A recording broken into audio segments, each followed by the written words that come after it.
Serbisyong kailangan, direkta mula lokal na pamahalaan. Mamangha sa mayaman nating sining, kultura at kasaysayan. Radyo Magazine, 1278 AM. Radyo Pilipinas. Radyo Publiko.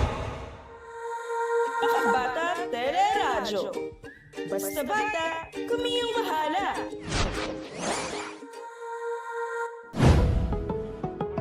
Kayo ay sumusubaybay sa Makabata Teleradyo. Basta bata, tayo ang bahala. Ang programang ito ay tumatalakay sa mga karapatan at usapin ng mga bata. At narito ang ating host.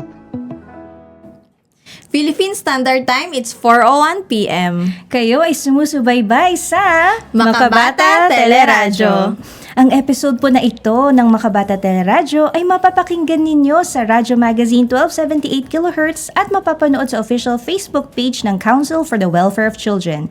Ang ating pong official hashtag ay #MTR117. Isang makabatang araw po sa inyong lahat, mga ka-MTR. Ako po ang inyong Ate Rain. At ako naman po, si Ate Jules. Ngayong episode ng Makabata Teleradyo, binibigyan natin ng pagpupugay ang ating mga manggagawang Pilipino, ang mga magulang, guro, health workers, empleyado at lahat ng patuloy na nagsisika para sa pamilya at sa bayan. Saludo po kami sa inyo. Tama, Ate Rain. Pag-uusapan natin ng isang napakahalagang usapin, yung pagdating sa mental health, lalo na kung paano naapektuhan ng work ang family life at syempre yung mga bata mismo. Oo nga, Ate Jules. At sakto talaga itong usapin dahil kakagunita lang natin ng Labor Day noong May 1. Oo, no? So very timely na pag-usapan, hindi lang ang trabaho, kundi pati kung paano nito naapektuhan ng mental health at family life. Totoo yan, Ate Rain. Kaya mahalagang bigyang halaga ang balanse, pagpapahinga at emosyonal na kalusugan. Kasi bahagi ito ng mas malusog na pamilya. Kasi kapag okay si parent, mas healthy din ang buong family. Pero bago natin mas malalim na pag-uusapan, no? Kasama natin ang esteemed guest mamaya, no? Mga ka-MTR, mahalagang pag-usapan din natin ang pag-iwas sa child sexual abuse and exploitation at maunawaan na lahat ng bata, kabilang ang mga batang lalaki, ay dapat maprotektahan. Yan, Ate Rain. Sa Blue Umbrella short video na ating papanoorin, mas ipapaliwanag ang kahalagahan ng kamalayan, pag-iingat at pagprotekta sa bawat bata. Panoorin natin ito at manatiling nakatutok sa Makabata Teleradyo.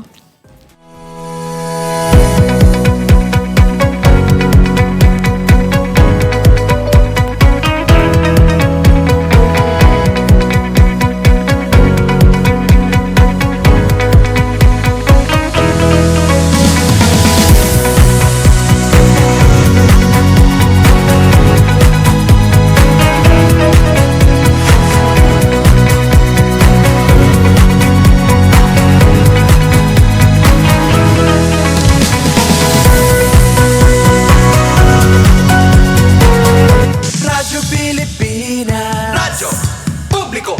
Radyo Pilipinas. Interesting na usapan. Hindi heavy. Tugtugang chill. Suave. Learning from home na hindi boring. Radyo Pilipinas Magazine. 1278 AM. Time to celebrate kulturang Pinoy. Tradisyon, musika, sining, literatura at iba pa. Anything and everything fun and Filipino. Ito ang Pinoy Kultura. Isa sa mga napakagandang alaala nung bata pa ako was visiting Luneta, running around the well-manicured park, staring up at the Rizal Monument, wondering sino kaya siya at bakit may memorial siya. Yung higanteng relo. Aba, I made sure to call my parents so I could stare at the floor clock. I couldn't even read the time then pero tuwang-tuwa pa din ako. At eto ang mas nakakatuwa sa Luneta, we didn't really need money to enjoy the park. It was for free. Namamasyal pa sa luneta nang walang Yan ang Pinoy Kultura because our culture is cool.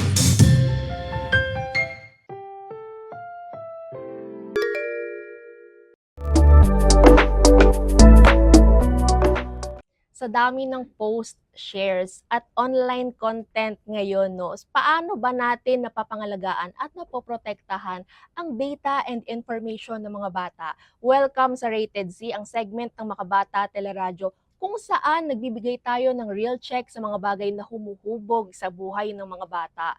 In short, dapat rated children. And for this episode, ang tampok po natin ngayon ay ang data privacy ng mga bata bilang paggunita sa Privacy Awareness Week. And of course, we have here today si Deputy Privacy Commissioner Attorney Jose Amelito Bellarmina II ng National Privacy Commission or Kuya Joe. Isang makabatang umaga po. Isang makabatang umaga sa viewers ng Rated C at sa'yo, Ate Sel. Yeah. So we will start now with our formal interview. Alam naman natin na pag privacy and information ng pag-uusapan, kailangan maalam tayo sa mga impormasyon na dapat nating matutunan. So una po dyan, bago tayo dumako, maaari nyo po bang ipakilala ang National Privacy Commission at ano yung importance nito sa buhay ng mga bata at bawat pamilyang Pilipino? Magandang tanong yan, Ate Sel, no? So yung National Privacy Commission, ito yung ahensya na dapat nagpoprotekta at magpoprotekta ng datos ng bawat Pilipino, bata man o matanda, no? Pero dahil alam naman natin na mas vulnerable ang mga kabataan, mas pinapaigting ng National Privacy Commission yung kanilang function, yung aming function when it comes to protecting children's right in the digital space.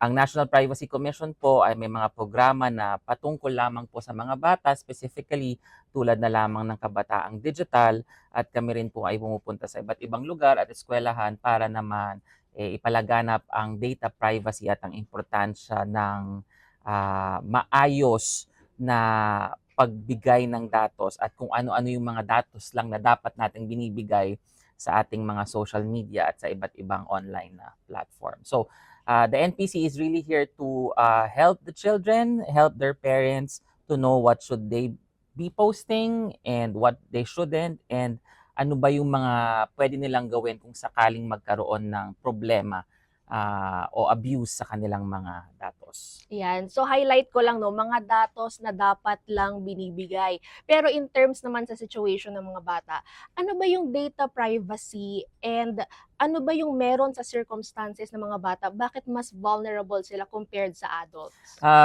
Siyempre, Ate Sel, no, tanda natin kapag below 18, no, anyone who's below 18 considered na minor yan, or in our local language, bata.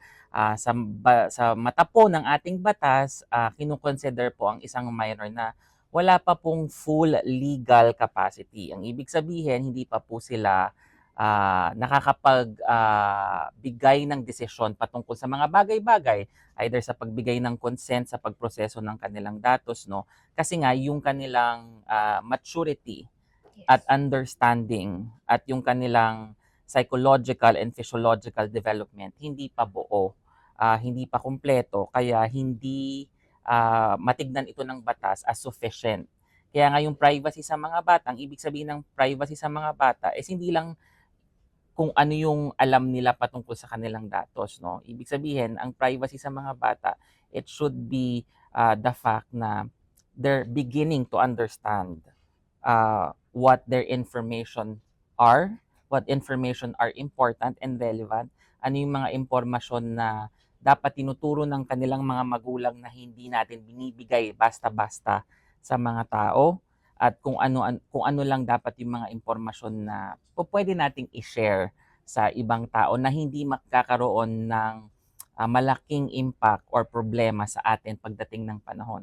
Kasi nga pag bata ka, you really don't know what you're doing, or kumbaga you think you know what you're doing, but you don't fully comprehend and understand yung magiging repercussions. Yes, the repercussion, the impact eventually, no, hindi man ngayon, but it could happen at some point in time. Kasi ang mga violators ng data privacy, hindi naman yan instant eh.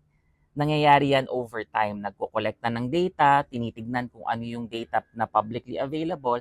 Eventually, yun yung magagamit against sa isang bata or sa'yo, no? So kung hindi natin poprotektahan yon, and when we say protection, two-part yan. Unang-una, yung ginagawa ng National Privacy Commission sa pagpalaganap ng edukasyon kung ano ang privacy. At pangalawa, yung sa magulang naman na dapat tinitignan din kung ano yung mga interactions ng bata doon sa kanilang mga social media if pinapayagan silang mag-social media. At pangatlo, sorry, ayokong kakalimutang sabihin, responsibilidad din ng mga social platforms na dapat may mga parental control or access or mechanism para maprotektahan yung mga bata. I would agree dyan kasi meron din pong initiatives ang Council for the Welfare of Children to also share yung aming mga technical insights lalo na at the level ng ating Senate and House of Representatives, no. Just to give an example, Kuya Joe, kanina nabanggit mo, ano lang yung dapat na ibinibigay na datos o impormasyon, Yes. no? Meron dyan kasi, I think madalas naman natin na-encounter yung mga bata dahil hindi nila fully nako-comprehend or naiintindihan. For example, basta-basta na lang sila pumapayag sa terms and conditions. Madalas ito sa mga finifill up or out nila online, no? And yun ay isa sa mga risk na dapat aware din yung mga parents at alam nila kung paano ituro. So speaking of pagtuturo naman, you've mentioned quite a few of your activities for the children and you've mentioned Kabataang Digital, no? Ano po yung unique dito sa pag-reach out ninyo sa mga bata and ano yung mga commonly nire-raise nila sa National Privacy Commission? So, ang unique dyan is it's specifically targeted for our youth, no, for the kids. We partner with schools. We go to different places all over the country, no, and we conduct activities. We talk, no, either that's a forum or meron din tayong mga activities para sa bata, no, na mas maengganyo silang matutunan. Kasi I really think the most effective way for children to understand is not just through, a certain lecture, no. So may iba't iba tayong activities dyan. Ang laging concern naman na pinapadala sa NPC ay syempre yung pwede ba nilang i-access yung social media? Ano yung mga dapat na best practices na gawin sa social media? Ano yung mga responsibilidad ng mga platform sa social media? At ano rin yung mga responsibilidad ng magulang natin sa social media, no? Sa paggamit ng social media. Tulad ng sinabi mo kanina, yung sa terms and conditions, dapat ang mga bata, they shouldn't be agreeing to terms and conditions. It should be the parents that should agree to the terms and conditions kasi nga naman hindi maiintindihan ng bata fully kung ano yung nakasulat doon, no? And from that standpoint, hindi na valid yung consent na ibibigay ng bata. Tandaan po natin, sa batas natin sa Pilipinas, hindi po makakapagbigay ng valid consent ang isang bata except for certain very limited circumstances Yes. where a transaction is considered valid between a minor and another party, no? So but speaking of Kabataang Digital, so it's a nationwide program of the NPC and we do go around the country sa iba't ibang eskwelahan, no, sa Luzon, Visayas at Mindanao. Nagko-conduct kami doon ng lectures, ng activities para sa parents and sa mga bata and also for the teachers to understand what they should and they shouldn't be doing. Kasi marami rin po kaming natatanggap na yung mga mismong guro ang nagpo-post ng mga litrato at information ng mga bata, no? And dapat hindi ganon. Gusto kong dugtungan yan, Kuya Joe, kasi personally, when we also monitor yung social media feed, at madalas natin itong nakikita, no? Some advisors or teachers, nagpo-post sila ng class card, full name, and then yung standing nung bata, even the scores. Sometimes added pa din doon yung address. Ano pa yung mga common classic examples na hindi natin aware, no? Hindi tayo aware na nalalagay na pala sa panganib yung pag-release natin ng mga ganitong post online? Ano ba yung mga common examples pa na na-encounter or nakita nyo so far? Napakaganda ng mga sinabi mo, Ate Sel, no? Unang-una, I just want to address that. Tandaan po natin ang school information, that's a sensitive personal information ng isang tao at mas mataas ang binibigay na importansya ng batas when it comes to sensitive personal information. So sa ating pong mga guro, wag po tayo magpo-post ng mga information na kitang-kita po yung pagkakakilanlan ng tao. Ibig sabihin, ma-identify mo yung estudyante. No, kung gustong mag-post ng teacher ng all grades, meaning to say from 1 to 10, pwede naman yon 1 to 10 lang basta hindi natin makikilala kung sino yung taong yon, no.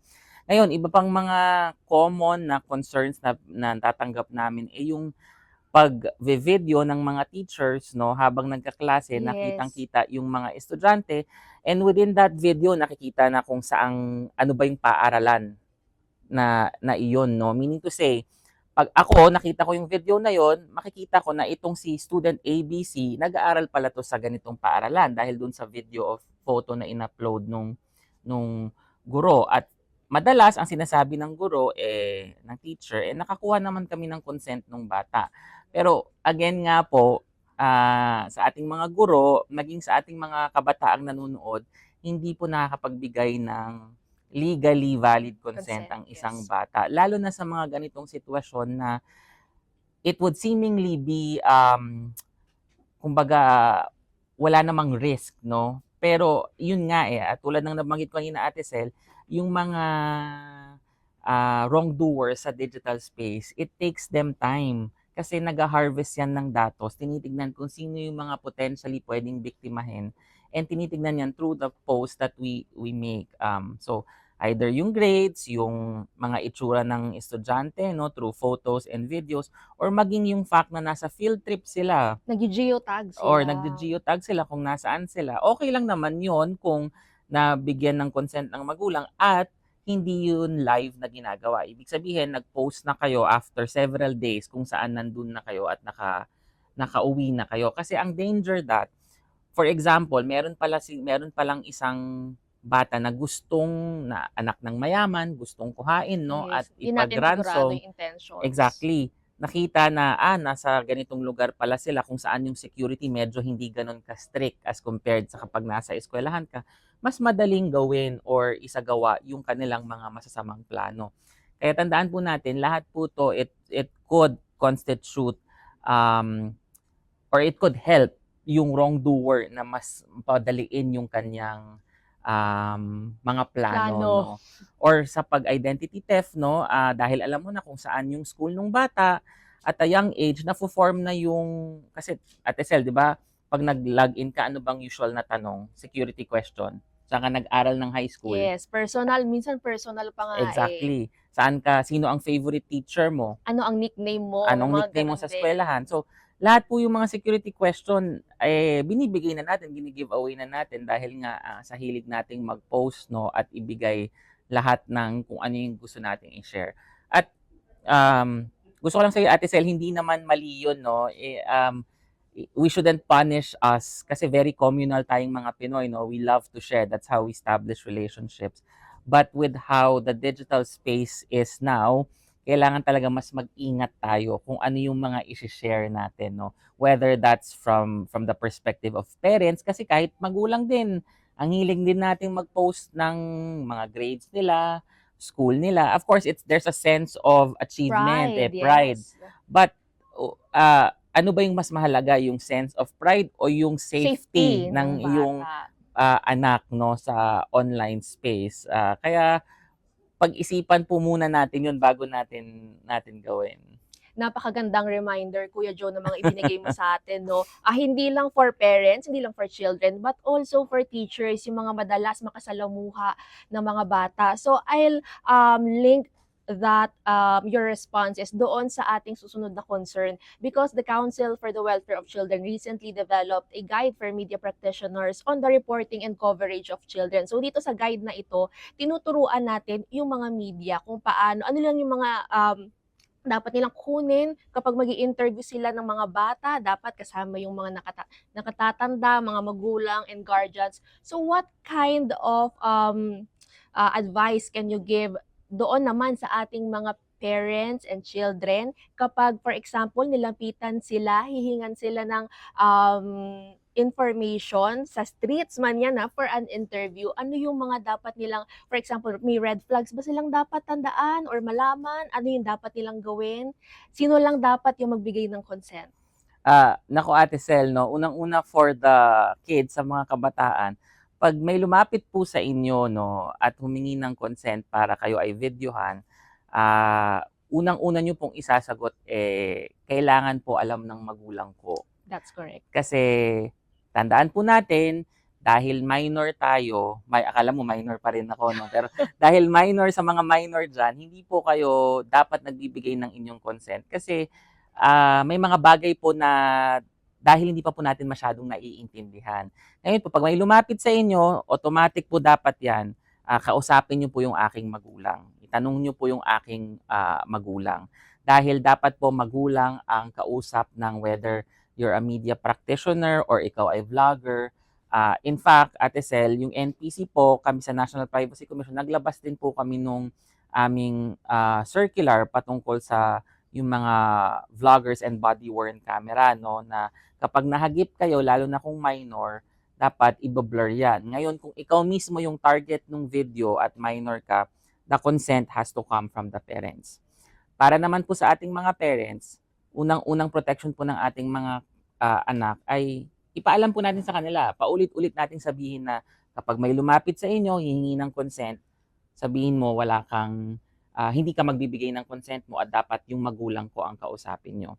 Pangalawa po, kung tatanungin naman po yung magulang for the consent, dapat alam nyo kung para saan gagamitin, no? Yung Hindi lang basta yes. Hindi lang basta yes o dahil the fact na lalabas ka sa TV, Yes, mag-yes ka kasama na. mo yung vlogger. Oo, Yes. hindi mo alam para sa medyo sensitibong Mm-mm. usapan pala yung paggagamitan ng video ng anak mo. So, you have to know kung para saan gagamitin yung video, ano yung magiging subject matter ng conversation, at dapat yung binibigay mong consent, limitado lang doon sa pinaalam sa'yo. Meaning to say, hindi pwedeng gamitin yun ng media o ng vlogger sa ibang Sa mga susunod pang bagay. episodes Oo. nila. Basta dapat alam nung magulang at nilimitahan Hanggang ng saan lang magulang siya. na, gagamitin nyo lang to para sa ganitong feature nyo, dito lang po ako pumapayag. Okay. So, dapat limited din yung consent nung magulang. That goes for the vlogger and the media. Also, hindi yun responsibilidad ng magulang. Dapat sabihin ng media or ng vlogger na gagamitin ko po ito for our episode entitled ganito, i-feature po namin yung anak nyo. Ngayon, pag nag-consent yung magulang doon, then you have the consent. Pero kung gagamitin mo siya for a different purpose na hindi alam ng magulang, yun po, ibang usapan na yun. Wala nang valid consent doon. Ito naman po, Kuya Joe, no? Minsan, sinasabi ng mga nag-i-interview, whether vlogger or media, nagbigay naman ng verbal consent. Does it count or dapat written lagi ang consent? Ang sinasabi po natin sa National Privacy Commission, ang requirement po ng consent is there has to be a recorded form. So kung oral or verbal consent yan, how do you prove it? Na-record nyo ba sa video yung consent ng Yes. magulang? Kung na-record nyo sa video, then yes, that's a valid consent because it's in a recorded form. Now, kung verbal lang tayong nag-uusap yung magulang at let's say si producer or yung nagtitake ng video or si vlogger, how do you prove na it's going to be a word against your word against my word? Walang Kaya nga, patunay. walang patunay. Kaya nga ang requirement po ng batas nasa recorded form siya. Para kung magkaroon ng question kung talagang nagbigay ng consent, meron po tayong maipapakita. Kaya nga po sa ating mga magulang din, better not to ask for a consent form, at sa ating mga media, either i-record nyo po habang kinukuha yung consent o magbigay na lang rin po kayo ng consent form. These are the best practice in order to have proof of that consent, no? Okay po, Kuya Joe. Let me address one last concern, no? Paano naman ang gagawin ng mga parents or children? For example, we say na dapat nga may limitations lang. Alam nila kung ano or hanggang saan lang gagamitin yung, for example, interview nila with them or for the media or yung impormasyon na nakuha sa kanila. What if nag-reach doon? Lumagpas sa gamit, Yes. paggamit. Ano ang dapat gawin ng mga magulang o ng mga bata? So, two things, no? Magandang tanong yan. Unang-una, pwede silang puntahan yung kumpanya, no? Or yung vlogger, or kung anong company man yung nagproseso ng datos na lagpas doon sa binigay na consent, at sabihin na ma-stop yung paggawa or paggamit ng datos ng kanilang anak, no, or ng kanilang yung bata na may legal authority sila. Pangalawa po, pwede rin po silang pumunta sa NPC, no, sa National Privacy Commission upang magreklamo. Ang tinatawag po dyan is yung processing for an unauthorized purpose. Ibig sabihin, nung una mong ginamit yung datos, may basehan ka. Yes. Kasi nagbigay ka ng consent dun sa magulang at ginamit mo siya in the way na ipinaalam mo sa magulang. Pero, pag pinononsesyon mo siya beyond that purpose, may violation ka na doon. Ang tawag po doon is processing for an authorized purpose. At most likely, wala silang ibang basehan sa batas, no? Lalo na kung minor yung pinag-uusapan natin. Kaya yung magulang po pwedeng magreklamo sa National Privacy Commission and yun po ay isang criminal violation. Ibig sabihin, bukod po sa administrative fine o yung pwedeng iutos ng NPC na magbayad yung kumpanya ng penalty, po pwede rin pong may makulong kung sakasakaling mapatunayan na sila ay nag-violate noon, no? Kaya dapat mag-ingat po yung ating mga kumpanya, especially sa ating mga minors sa paggamit ng kanilang datos. And stick to the purpose na sinabi natin. And of course, sa magulang natin, let's always remember kung ano lang ba yung binigay natin. Consent for that purpose. At sa ating mga magulang, wag po tayong wag po tayong agree ng agree, Payag no? ng payag. Wag po tayong payag ng payag. Iba na po yung mundong ginagalawan natin ngayon. Okay. So with that wraps up yung first part ng ating segment, Kuya Joe. Ngayon naman dadako tayo sa quick check kung saan bibigyan po namin kayo ng 2 pares ng mga salita at kayo ay magbibigay ng inyong preference. Alin dito yung sa tingin nyo ay syempre, prefer nyo o mas tama, okay? Pinapakaba mo naman ako, Ate Sel. Hindi naman, Kuya Joe. So, para sa ating first pair, informed consent or no consent? Informed consent. Alright. Public profile or private profile? Private profile. Okay. Visible post or friend-only post? Para sa mga kabataan, friend-only post. Dapat, oh. Yung iba dyan nagla-lock pa eh. Meron sa, sa isang social media application. Naka-lock profile pa. Yes. Dapat yun ang standard. Mag-lock na lang kayo. Okay. Next one, location visible or location hidden? Location hidden. Dapat location hidden lagi. Masyado tayong open at pala-share. So, matuto naman tayong maging limited ang ating mga ibibigay na impormasyon. Next one, open comments or restricted comments? Para sa ating mga kabataan, restricted comments.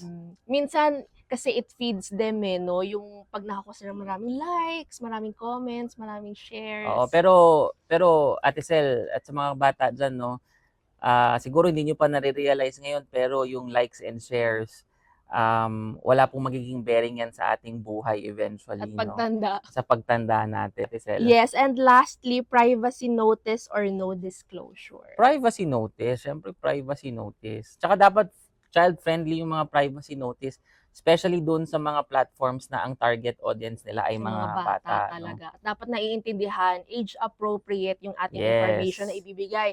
So with that, maraming salamat.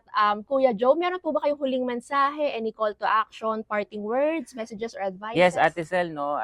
Actually, nasabi ko naman na kanina, but yung pagpapalaganap po ng importansya ng pagproteksyon ng ating datos, whether po sa physical space or sa digital space, ito po ay responsibilidad nating lahat, no? Responsibilidad po ito ng state through the NPC, National Privacy Commission. Responsibilidad din po ito ng mga platforms na maglabas ng mga applications or platforms na age appropriate, lalo na kung para sa mga bata, with all the tools na pwedeng magamit para sa mga magulang, no? And finally, sa ating pong mga magulang, responsibilidad din po natin na turuan yung ating mga anak na kung ano yung magandang asal when it comes to the digital space at kung paano natin mapoprotektahan yung ating mga sarili. At sana yung pagturo po natin, hindi lang po sa salita, maging sa gawa at maging ehemplo po tayo sa ating mga anak kung ano yung mga sinishare at ipinapakita sa ating digital lives. Well said po, Kuya Joe, no? At dahil dyan, ang isa sa mga mensahe din mula sa Council for the Welfare of Children, hindi lang pagiging viral ang in ngayon, kung hindi pagiging aware. Dapat tayong maging aware sa kung ano ibibigay natin ng mga impormasyon, lalo na sa mga hindi natin kilala na tao. At kailangan nating protektahan lalo kung ano yung mga impormasyon na dapat sa atin lang o tayo lang ang nakakaalam. So dahil dyan, maraming salamat po ulit, Kuya Joe, at sa buong pamunuan ng National Privacy Commission. Muli po, Kuya Joe or Attorney Jose Amelito Bellarmino II, Deputy Privacy Commissioner ng National Privacy Commission. Muli, ako po si Ate Sel. At ako po si Kuya Joe. At ito ang Rated C. Radyo Pilipinas. Radyo Publiko. Radyo Pilipinas. Interesting na usapan. Hindi heavy. Tugtugang chill. Suave. Learning from home na hindi boring. Radyo Pilipinas Magazine. 1278 AM. Bata Teleradyo. Basta bata, kami ang bahala. Nakatutok pa rin kayo sa Makabata Teleradyo. Welcome back mga ka-MTR. Ngayon ay dadako na tayo sa ating talakayang makabata. And mga ka-MTR, sa pagpapatuloy ng ating talakayan sa mental health, labor at kapakanan ng pamilya, makakasama natin ang isang kinikilalang eksperto sa larangan ng mental health. Yes, Ate Jules. Siya ay ang Executive Director ng Philippine Mental Health Association Incorporated, isang institusyong matagal nang nagtataguyod ng kamalayan, pag-aalaga at suporta para sa mental health ng mga Pilipino. Bilang isang licensed psychologist at mental health advocate na may malawak na karanasan sa clinical practice, education at workplace mental health, makakatulong siya upang mas maunawaan natin ang ugnayan ng trabaho, mental health at kapakanan ng mga bata.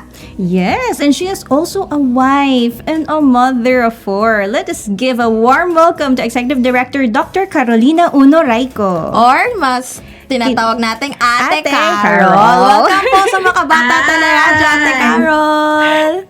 Magandang umaga, Ate Jules at Ate Rain. Yan, at sa ating mga nakikinig at nanonood, no? Magandang umaga at maraming salamat sa imbitasyon ninyo. Maraming salamat po muli, Ate Carol, at di na po namin papatagalin. Mag-proceed na po tayo sa ating first question. So at sa atin pong first question, Ate Carol, ano po ba ang mas malalim na layunin ng pagdiriwang ng Labor Day o na sinelebrate natin ng May 1 bukod sa pagkilala sa mga manggagawa?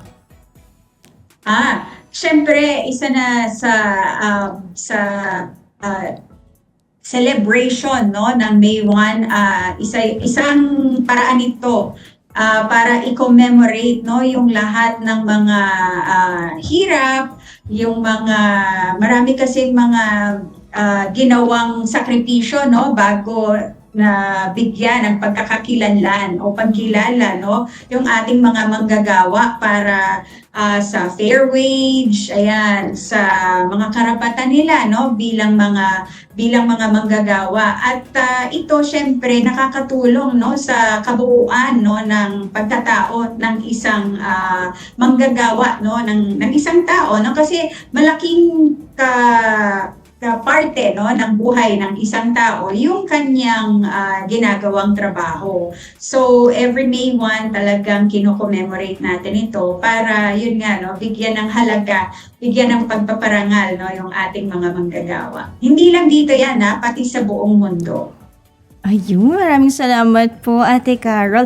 Kaugnay po doon, dahil pa Labor Day, no, bakit mahalaga naman po pagtuunan specifically po yung mental health naman ng workplace? Kasi nga po, no, na may karapatan at kapakanan din ng mga manggagawa. So yung sa mental health naman po sa workplace.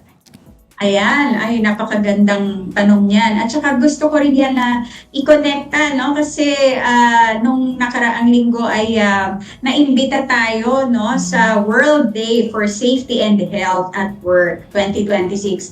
At napaka-timely din nung topic, no, yung theme, let's ensure a healthy psychosocial working environment. So, ibig sabihin, and ito worldwide din, no, yung theme. Ibig sabihin talagang pinapahalagahan na ngayon, no, yung lusog isip, no, o yung kabuoang well-being, no, ng pagkatao ng bawat empleyado, bawat worker, no.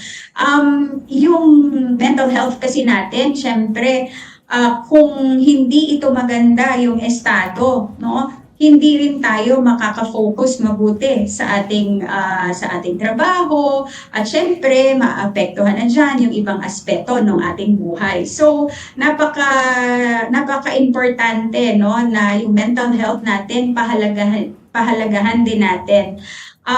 Merong mga nagsasabi na sa pagtatrabaho yung physical health ang importante. At hindi tayo sumasang-ayon dyan kasi parehong importante parehong pangalagaan dapat yung physical at mental health. In fact, may iba nga, hindi ba, lagi natin sinasabi yan sa mga lecture natin, kapag medyo masakit ang tiyan mo, kahit pa paano makakaisip ka pa ng gagawin, ng mga desisyon. Pero kapag ang pinoproblema na natin o ang iniinda na natin, yung mental health natin, lahat affected na talaga. So napaka-importante na pati ang mental health natin, pahalagahan natin ngayong Labor Day. Tama naman yan, Ate Rin. I think nararanasan yan ng mga government worker and iba pang mga manggagawa. Compressed work week, diba? 10 napakahirap hours. din talaga. Yung pagod na ganun. Yung experience na parang hindi ka okay, pero kailangan mong mag-show up pa din. Kailangan mong gawin yung trabaho mo while merong ongoing battle inside your mind. Tsaka yung mga issues, current affairs. So, naapektuhan talaga. Yung mental and yung nag-reflect siya sa physical or yung relationship din, no? Oo nga.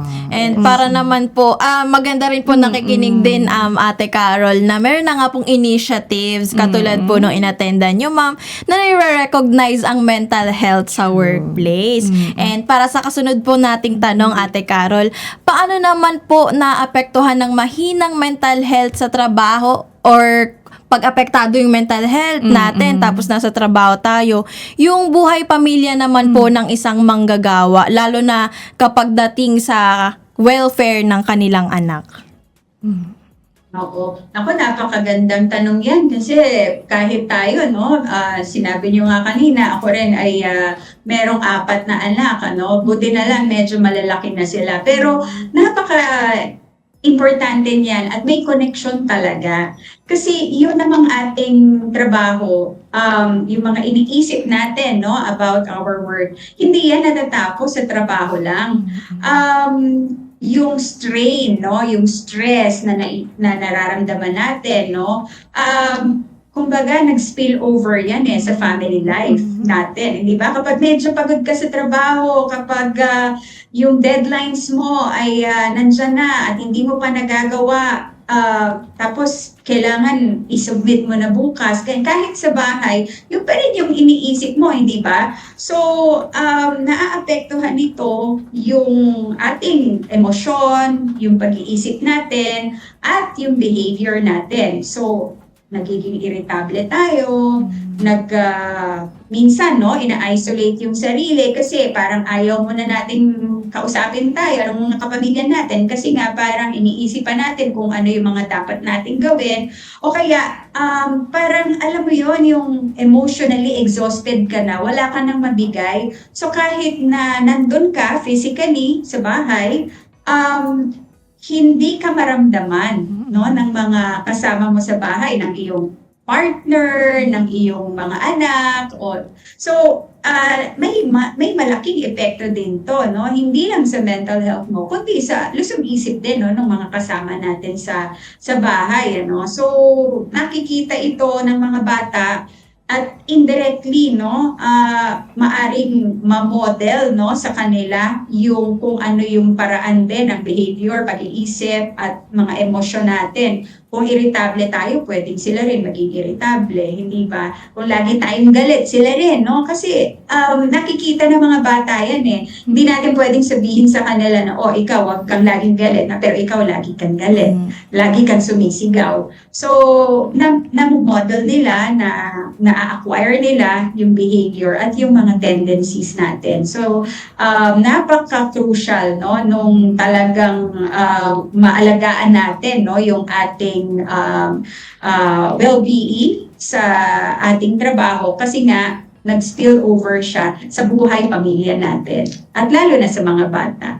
Ayan, tama naman yun, Ate Carol and Ate Rain. Nakita ko nga po sa social media recently na merong father na he had a bad day at work. Yung sobrang affected siya. Pero alam niyang pagbukas niya ng door sa bahay niya, nag-aabang yung dalawa niyang anak na maliliit. Kaya he took the time to compose himself para hindi niya i-greet yung mga anak niya na galit siya or irritable. And pagpasok niya, pinakita niya talaga, hindi siya nagpakita ng signs na irritable siya or uncomfortable siya. And sabi sa comment sections, it shows up talaga sa mga bata kung how they greet you pag galing ka sa workplace, kung careful ba sila na hala, baka magtaray si daddy or kaya baka excited sila. Yun din po. Observe ko lang din po yun. Oo nga din po. No? Tsaka parang na-affect, kasi pag nadala yung problema o yung concern sa bahay, parang nakikita talaga, sabi nga ni doktora, ni Ate Carol, na nararamdaman nila yun. O, tas baka din, parang mapasa yung cycle ba? Yung pagod ka, uuwi, tapos galit ka, tapos napapasa siya sa mga anak. Yung anak din, pagpupunta sa school, ganun din, maapektuhan din yung school nila. So, tuloy-tuloy yung cycle. So, Totoo. Kaya po, ayun po, pag mga ganun po, halimbawa. Kasi what happens at home, di ba? Yun po, kaya pag What happens at home talagang nag-ano yan sa overflow. Sa mga anak natin, pati sa interaction natin. Yes. Minsan baka maisip ng mga bata na may ginawa ba akong mali? Bakit personal, biglang galit yung daddy ko? Kala nila sila pala yun. Hindi nila naintindihan pa kasi na may pinanggalingan. Na hindi naman sila. Kaso syempre recipient sila, nakita nila, na-experience nila.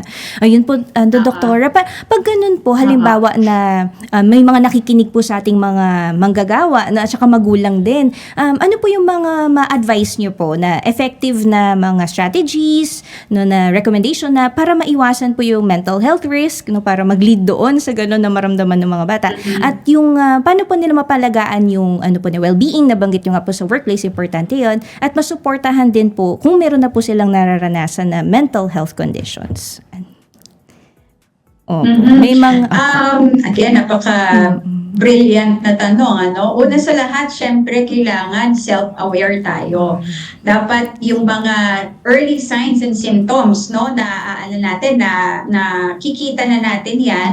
Pag naramdaman na natin yan, baka kailangan natin mag-step back muna. Halimbawa, parang laging masakit ang ulo. Usually, lumalabas sa physical symptoms, mga physical symptoms na hindi maipaliwanag. Pag nagpa-doktor ka, wala namang findings, na nakikita. Ibig sabihin, posibleng stress yan, So, yung self-awareness, dapat yung mga nararamdaman natin sa katawan natin, aware tayo doon, yung mga naiisip natin, dapat alam natin na masyado na akong negative thinker, parang puro pangit na lang yung nakikita ko, di ba? So, kahit nakikita natin yan, nararamdaman natin yan sa mga kasama natin sa bahay, At kahit tayo rin, na mga manggagawa na nakikita rin natin yan, parang teka, iba na yung aking, yung mood ko, ganyan, nag-iiba na rin. So, pag ganito, yun nga, pwede tayong mag-step back. Siguro very practical, mag-leave muna, tapos tingnan natin kung after 1 or 2 days leave ay maggumanda ba yung pakiramdam natin, nakapagpahinga tayo na maayos, ganyan. So kung gumanda yung pakiramdam natin at nandun pa rin yung parang willingness natin at eagerness to work, ibig sabihin, napagod lang tayo, At napakaganda rin, yung meron tayong hobby na tinatawag. Parang kasi hobbies are part of our self-care. Ito yung mga bagay na ano yung ine-enjoy mong gawin apart from work. Kasi ang buhay natin, hindi lang dapat yung trabaho natin, Kasi may iba, kinaugalian na, nag-uuwi ng ng trabaho sa bahay. Minsan, hindi maiiwasan ito, pero ako, I would recommend na hanggat maiiwasan, dapat it's more the exception than the rule. Dapat hindi siya rule. Dapat hindi siya nangyayari, Dapat ang trabaho sa workplace, Medyo challenging to ngayon, lalo na dun sa mga nag-work from home, di ba? Pero merong mga rituals na pwede tayong gawin or practices, no, na pwede tayong gawin para, alam mo yung boundaries nandun. Halimbawa, pag nakita mong alas 5 na, naka-work from home ka, talagang yung laptop mo or whatever gadgets you have, ay isara na natin, off na, yung i-mute na, ganyan. Kasi ito yung mga paraan ng pangangalaga, no? Na sa boundaries natin. At teka, itong oras na to, para naman ito sa mga anak ko, para naman to sa pamilya ko, no? So, ilan to, no? Sa mga pwede nating gawin. Isa pa, syempre, yung relationships natin, dapat i-nurture natin yung support system, no? Saan ba tayo nakakakuha ng suporta, di ba? Aside from sa colleagues natin, ganyan. Syempre, yun sa pamilya natin, sila yung babalikan natin. So, let's spend time, no? With our children, with our spouses, with our partners, no? Kasi, sila yung makakaintindi hindi ba? Sila yung nakakapagpagaan ng ating kalooban. Well, I'm talking generally, no? Kasi, syempre, hindi ba yung pakikipaglaro, nakakapagkagaan ng pakiramdam natin. At natututunan din ng mga bata na ang buhay, hindi lang puro trabaho. Minsan nakakalungkot, no, sa ibang mga nakakausap namin. Kasi sabi ko nga sa inyo kanina, no, ako isang guidance counselor din. Para may mga bata na hindi nila nakikita yung magulang nila apart from going to the office. Parang office lang yung image nila ng kanilang mga magulang. Hindi nila nakikita yung image na nakikipaglaro sa kanila, nag-spend time with them, nakikipag-usap, ganyan. So, nurture those kinds of relationships, no? Kasi sila yung babalikan natin. At sa totoo, para sa kanila naman, kaya natin ginagawa. Diba? And of course, yung spiritualidad natin, dapat we're also deepening it, no? Pinapalalim natin yung relasyon sa Diyos o kung ano man yung religion natin. Iba ang religion kasi iba yung spirituality. Spirituality is believing, no, that there is higher power, no, that has a knowledge of whatever is going on in our lives, no? And kung lahat ito ay mukhang hindi na gumagana at parang ganun pa rin yung pakiramdam natin, baka job burnout na, no? Yung parang kahit ilang beses kang magpahinga, hindi siya nawawala, no? Yung pakiramdam ng pagod. Tapos yun nga, masyado ng negative yung tingin natin sa coworkers natin at pati sa pamilya natin. Tapos parang yung personal achievement, hindi na natin nararamdaman kahit may nagagawa tayo sa trabaho. Baka job burnout na to.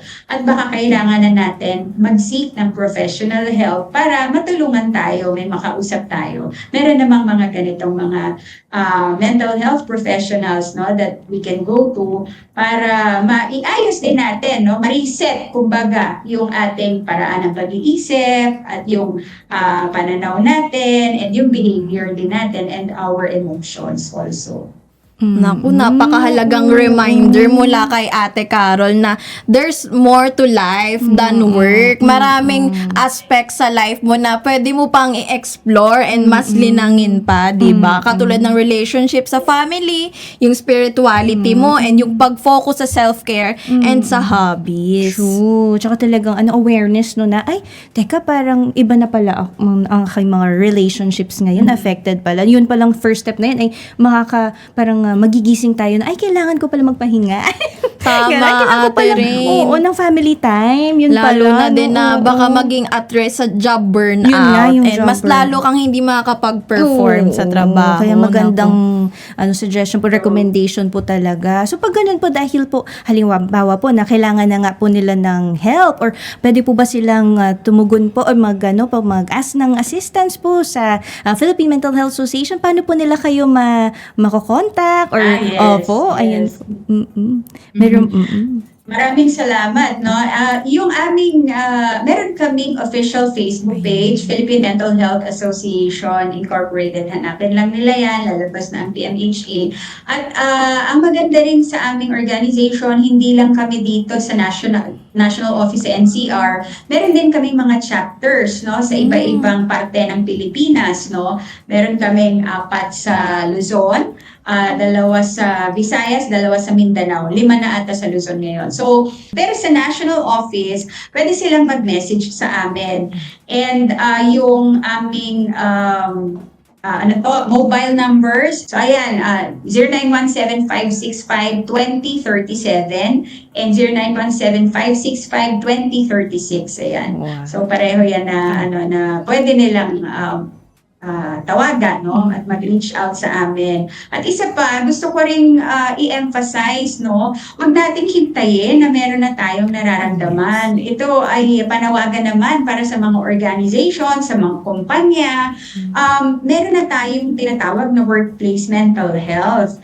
At ito ay naaayon na rin sa batas, no? So dapat lahat ng organizations, lahat ng companies, merong talagang programa para sa empleyado nila na hindi lang yung tuwing mental health day, hindi lang yung gano'n na one-shot deal, ganyan.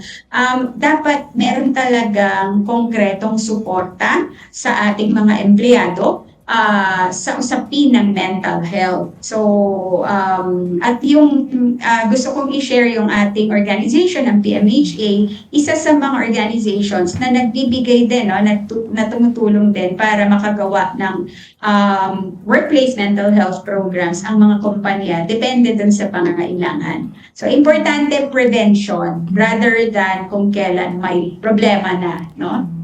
Ayan, thank you so much, Ate Carol. And I'm sure para sa mga interested nating audience, pwede nilang i-visit ang Facebook page ng Philippine Mental Health Association, lalo na para sa mga programa or services na ino-offer nila. And let them know that help is available. True. And ayun, napakahalaga nga po ng mga talakayan natin ngayong hapon. At talagang makikita natin na ang awareness at support systems ay mahalaga, hindi lang sa mga manggagawa, kundi sa kanilang mga pamilya. Tama, Ate Jules. At malinaw din na kapag maayos ang kalagayan ng isang manggagawa, mapa-emosyonal, mental at social, mas makikinabang din ang kanilang mga anak at ang buong tahanan. Dahil ang kapakanan ng mga bata ay malapit na nakaugnay sa kapakanan ng mga nag-aalaga sa kanila. Tama, and maraming salamat po sa napakalagang kaalaman, Ate Carol, and malaking tulong po ang inyong mga pananaw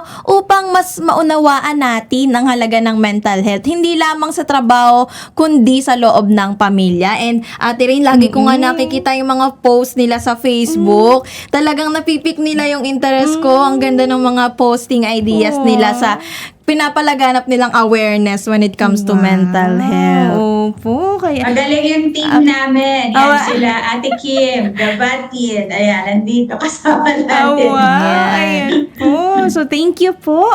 Muli, Executive Director Dr. Carolina Unoraico of Philippine Mental Health Association Incorporated. Maraming salamat po. At sa muli po natin pagkikita. Thank you po. Paalam po, Ate Carol. Thank you po, Ate Thank you, Carol. Ate Jules and Ate Rain. Maraming Thank you salamat po. din. Sa huling bahagi ng ating programa, balikan natin ang mga mahalagang aral na nating napulot na ngayong araw, Ate Ring. Kaya dyan lang kayo, manatiling makatutok sa Makabata Teleradyo. Radyo Pilipinas. Radyo Publiko. Radyo Pilipinas. Interesting na usapan. Hindi heavy. Tugtugang chill. Suave. Learning from home na hindi boring. Radyo Pilipinas Magazine. 1278 AM. Radyo Pilipinas. Radyo Publiko. Radyo Pilipinas. Interesting na usapan. Hindi heavy. Tugtugang chill. Suave. Learning from home na hindi boring. Radyo Pilipinas Magazine. 1278 AM. Makabata Teleradyo. Basta bata, kumiyang bahala. Nagbabalik po ang Makabata Teleradyo. Ate Jules, bago tayo magtapos, ang bilis naman. Pero balikan muna natin syempre yung ating episode today. Kasi ako parang, ang dami ko natutunan kay Doktora, no? Kasi yung awareness nga. Tsaka actually, okay din na pala na merong Labor Day. Kasi ay teka, manggagawa pala ako. Ganon. Ano pala? Kabilang pala tayo. Meron pala akong nararanasan, yung mga ganun yung awareness, tapos yung buti na lang merong ganung pong mga services na doktora, no, talagang pwedeng matulungan yung mga katulad natin na nagwo-work, no. Tsaka yun nga yung effect talaga sa children, iba talaga din kahit hindi na kasi pa naintindihan, pero pag uwi mo may ganun palang experiences, no, na hindi natin alam na naipapasa pala natin. So parang ang ganda din nung reminder ni doktora na i-check yung sarili, awareness, tapos bago pa mangyari yung mga mental health concerns ay mag-seek na agad ng care. Huwag mag-antay na may prevention maramdaman. is better than cure, ganun nga. Tama. And ni-remind nga sa atin ni Ate Carol na yung value ng mental health sa workplace na meron nga daw policy about this, and mabuti na aware tayo. Hindi lang performative na sineselebrate na World Mental Health Day, dun lang napaprioritize, kundi dapat sustainable yung mga programa ng mga workplace para sa kanilang mga empleyado pagdating sa mental health. Tsaka meron din silang services para sa mga companies. Diba? Meron silang services for clients, katulad kung tayo mag-seek tayo ng assistance. Meron din silang services para naman sa companies para ma-integrate nga sa kanilang mga company. Kumbaga sa atin, Ate Ray, nagpo-provide sila ng technical assistance para sa mga company, para mas ma-handle ng mga company yung aspect ng mental health ng employees. Ang galing nga, no? Buti na lang. Nandiyan si na doktora. Nais din po namin pasalamatan ang lahat ng bumubuo sa Makabata Teleradyo. Ang ating mga kasama sa Radyo Magazine, ang ating team sa Tech Booth, ang ating mga divisions at syempre ang aming mga regional counterparts at aming mga partners. At sa aming Executive Director, Angela M. Tapales, thank you po sa inyong suporta. Panghuli sa bawat bata at kabataan Pilipino, para po sa inyo ang aming patuloy na serbisyo. Magkita-kita po tayong muli sa susunod na episode ng Makabata Teleradyo dito lang sa Radyo Magazine 1278 kHz, kung saan hatid namin ay ang mga datos, talakayan at impormasyong makabata para sa bata. Muli ako po si Ate Ray. And ako naman po si Ate Jules. Basta bata, kami ang bahala. Magkita-kita po ulit tayo next week dito lang sa Makabata Teleradyo. Watch Edie Jallo on the go!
Hello, 1383 Makabata Helpline. How can I help you? 133, we're always online. 133 Makabata Helpline. 133, just call anytime. We're here to help, protect, and empower every Filipino child. Kung may pang-aabuso, may tutulong sa'yo. I-dial lang ang 1383. Kabataan delikado, sa'yo'y may sasaklolo. I-dial lang